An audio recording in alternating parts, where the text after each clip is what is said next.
Hello my dear friends, good morning to all of you. मैं अनिल रघुवंशी स्वागत करता हूं आपका आपके अपने यूट्यूब चैनल जिसका नाम है diamond hub coaching classes. Dear friend, आज से हम करंट अफेयर्स की सीरीज़ स्टार्ट कर रहे हैं। आई होप आपको ये वीडियो पसंद आएगा, और यदि आपको ये वीडियो पसंद आए तो प्लीज़ इसे लाइक, सब्सक्राइब और शेयर अवश्य करें। और हाँ, आपको इस वीडियो की PDF फाइल डिस्क्रिप्शन बॉक्स में मिल जाएगी। तो बिना टाइम वेस्ट किए आइए शुरू करते हैं आज का सेशन आज के विचार के साथ। और आज का विचार है, हिम्मत मत खोना, अभी बहुत आगे जाना है। हिम्मत मत खोना, अभी बहुत आगे जाना है। जिन्होंने कहा था तेरे बस का नहीं, उनको भी करके दिखाना है ना। तो दोस्तों, कैसा लगा आपको ये विचार? अगर इसी प्रकार आपके पास भी कोई जोश भरे विचार है तो आप उसे कमेंट बॉक्स में डालिए। मैं कोशिश करूँगा कि उन्हें नेक्स्ट वीडियो में लेकर आऊँ। तो आइए दोस्तों, इसी के साथ आज के सेशन की शुरुआत करते हैं। आज का पहला क्वेश्चन है, हाल ही में गुड्डो बेलिडो किस देश के नए प्रधानमंत्री बने हैं? आपके पास ऑप्शन है आर्मेनिया, पेरू, इज़राइल, पुर्तगाल। तो इसका सही आंसर है पेरू।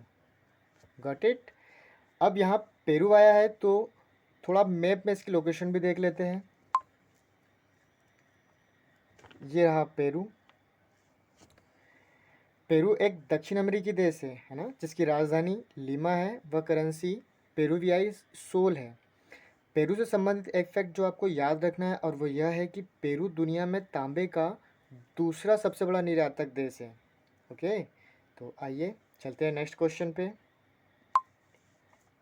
हाल ही में अमेरिका ने किसके साथ बढ़ते तनाव के बीच किस देश की सॉरी, एक्चुअली इसमें कुछ एरर है।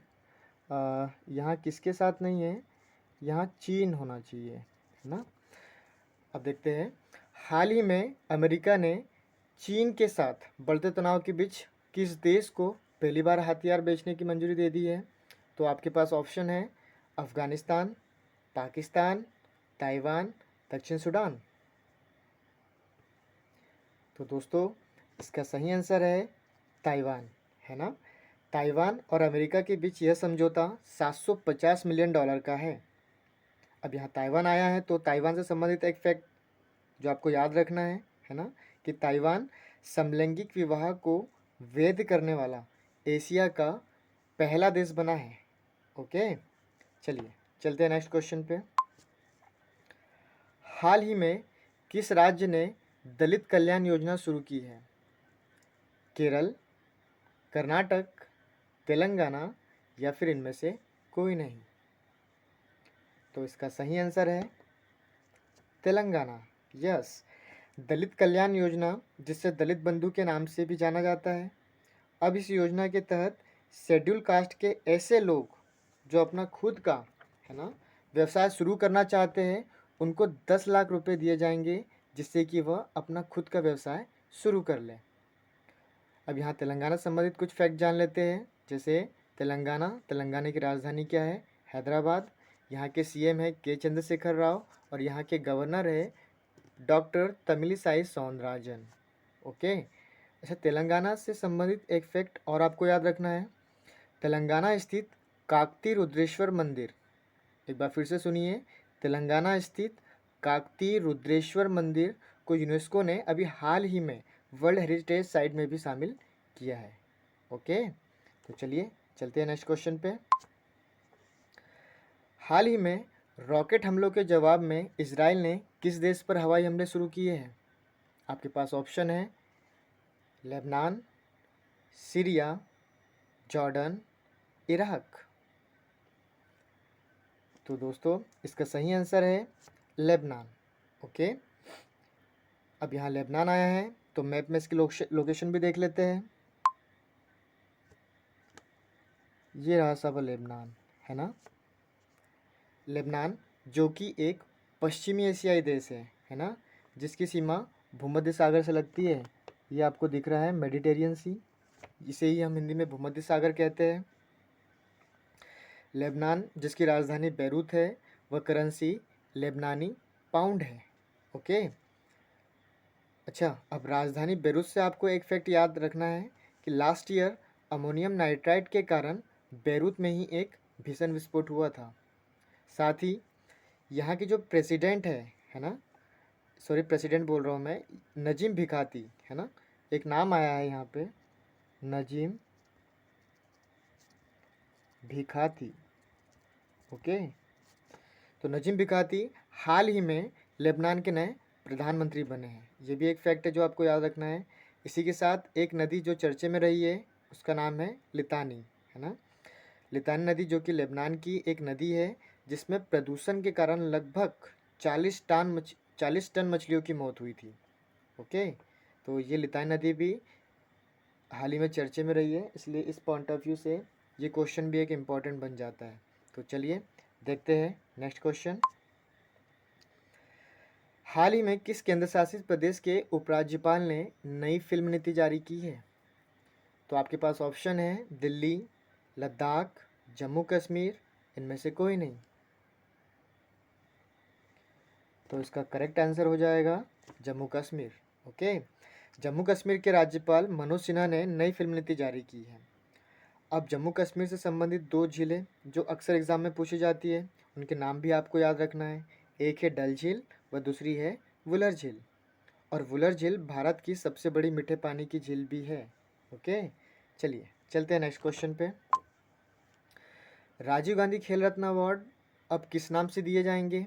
तो आपका ऑप्शन है महात्मा गांधी, जवाहरलाल नेहरू, रूप सिंह व मेजर ध्यानचंद। इसका सही आंसर है major Dhyanchand. Yes, major Dhyanchand, जिन्हें हम हॉकी के जादूगर भी कहते हैं। 29 अगस्त को राष्ट्रीय खेल दिवस इन्हीं की स्मृति में मनाया जाता है। और साथ ही आपको ये भी याद रखना है कि अंतर्राष्ट्रीय खेल दिवस 6 अप्रैल को मनाया जाता है। राजीव गांधी खेल रत्न अवार्ड की शुरुआत 1991-92 में हुई थी, है ना, जिसके पहले विजेता विश्वनाथन आनंद रहे हैं जो कि एक शतरंज खिलाड़ी है। चलिए चलते हैं नेक्स्ट क्वेश्चन पे। हाल ही में किस राज्य के मुख्यमंत्री ने शैक्षिक अधिकारिता कोष की घोषणा की है? तो आपके पास ऑप्शन है असम, केरल, तेलंगाना, इनमें से कोई नहीं। तो इस प्रश्न का सही उत्तर है केरल। ओके, केरल के मुख्यमंत्री पिनरई विजयन ने शैक्षिक अधिकारिता कोष की घोषणा की है।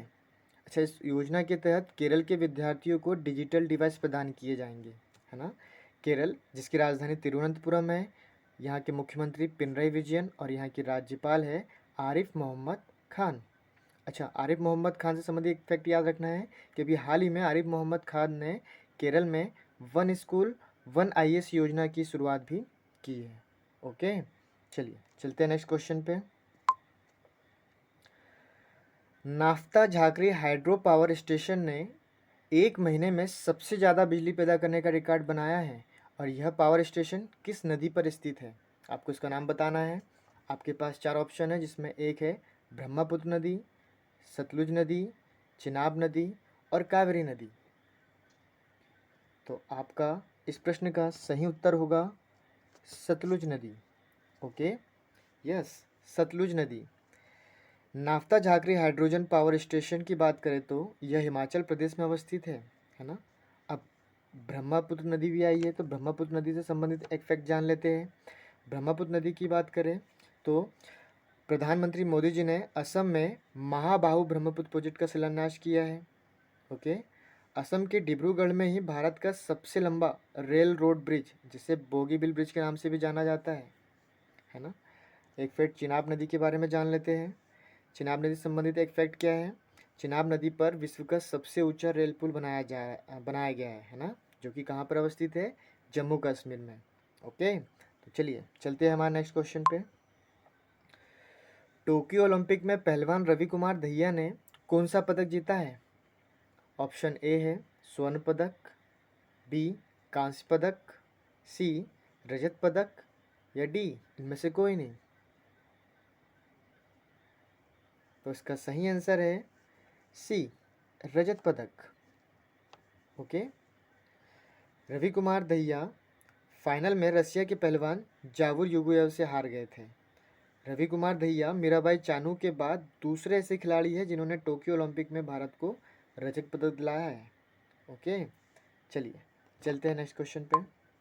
ये है रवि कुमार दहिया, जिन्हें आप देख सकते हैं स्क्रीन पे। चलिए, जूलॉजिकल सर्वे ऑफ इंडिया की पहली महिला निर्देशक कौन बनी है ना? तो आपके पास ऑप्शन है ए स्नेहलता श्रीवास्तव, बी संगीता रेड्डी, सी सोमा मंडल, या फिर डी डॉक्टर धृति बनर्जी।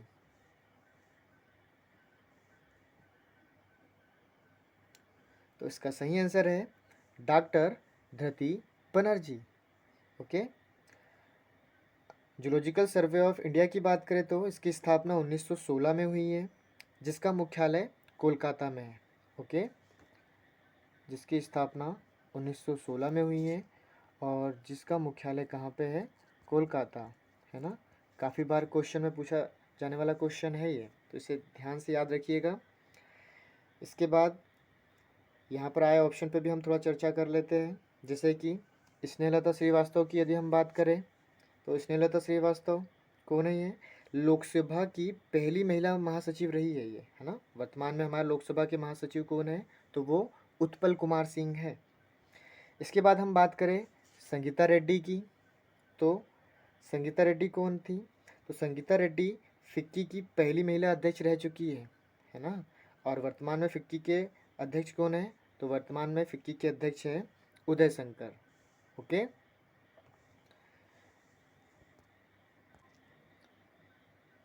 अच्छा, सोमा मंडल की बात करें तो सोमा मंडल कौन है? सोमा मंडल सेल की पहली महिला अध्यक्ष है। ओके, तो हमारा जो क्वेश्चन था वो था जूलॉजिकल सर्वे ऑफ इंडिया की पहली महिला निदेशक कौन बनी है? तो इस क्वेश्चन का सही आंसर है आपका डी डॉक्टर धृति बनर्जी। ओके, चलिए चलते हैं नेक्स्ट क्वेश्चन पे। हाल ही में भारतीय जीवन बीमा निगम के नए प्रबंध निदेशक कौन बने हैं?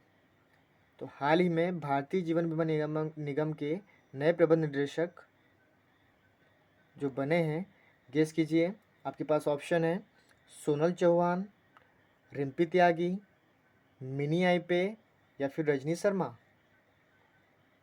तो इसका सही आंसर है मिनी आईपे। यस, एलआईसी की बात करें तो एलआईसी की स्थापना कब हुई थी? बताइए। एलआईसी की स्थापना हुई है 1 सितंबर 1956। ओके, जिसका मुख्यालय कहाँ पे है? जिसका मुख्यालय है मुंबई, महाराष्ट्र में। और इसके चेयरमैन कौन है? एलआईसी के चेयरमैन आपको पता भी होगा, जिन्हें नहीं पता है वो इसे नोट कर सकते हैं। इसके जो चेयरमैन है वो है एमआर कुमार। ओके, और अब इसके नए प्रबंध निदेशक कौन बन गई है? इसकी नई प्रबंध निदेशक बन गई है मिनी आईपे। चलिए नेक्स्ट क्वेश्चन पे चलते हैं। भारत के पहले स्वदेशी विमान वाहक पोत का नाम क्या है जिसने अपना पहला समुद्री परीक्षण शुरू किया है?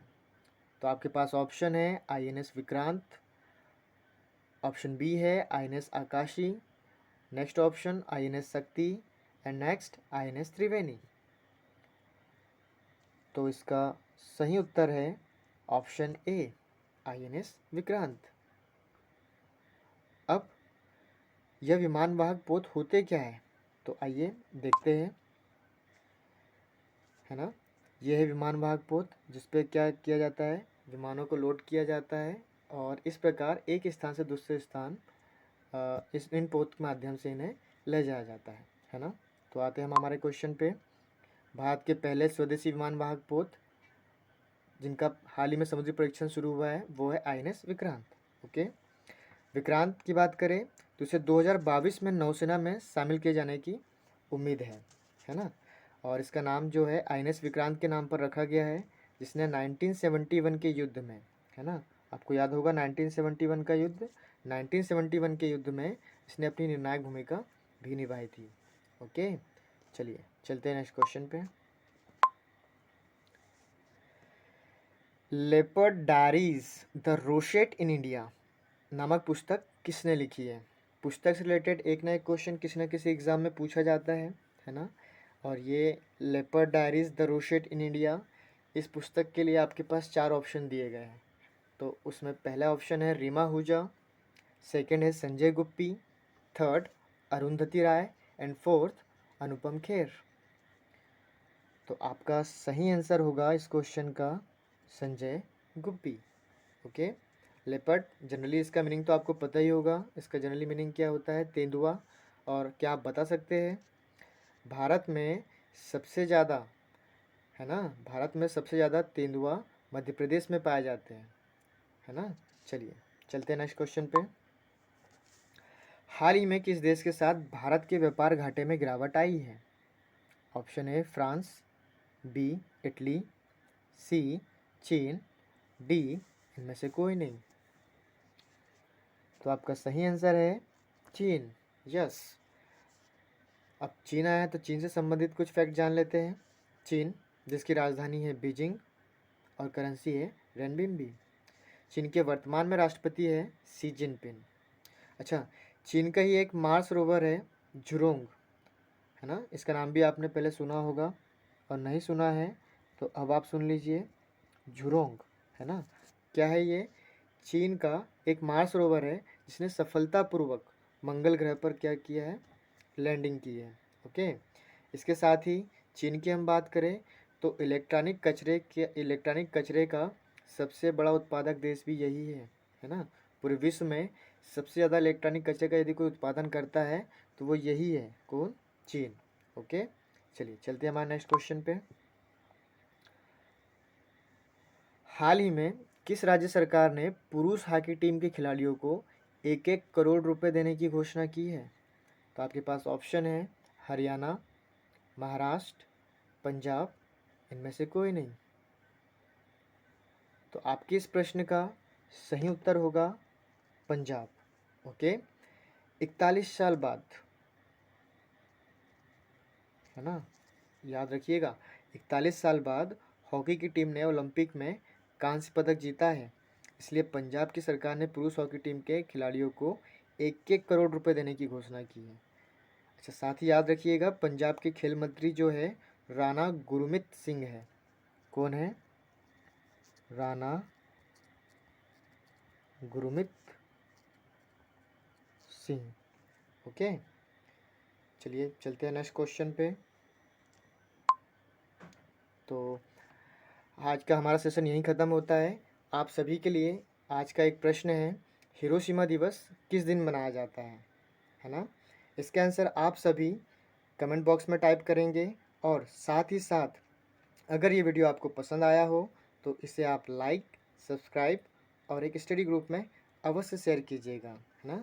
चलिए मिलते हैं नेक्स्ट वीडियो में, तब तक के लिए जय हिंद, जय भारत।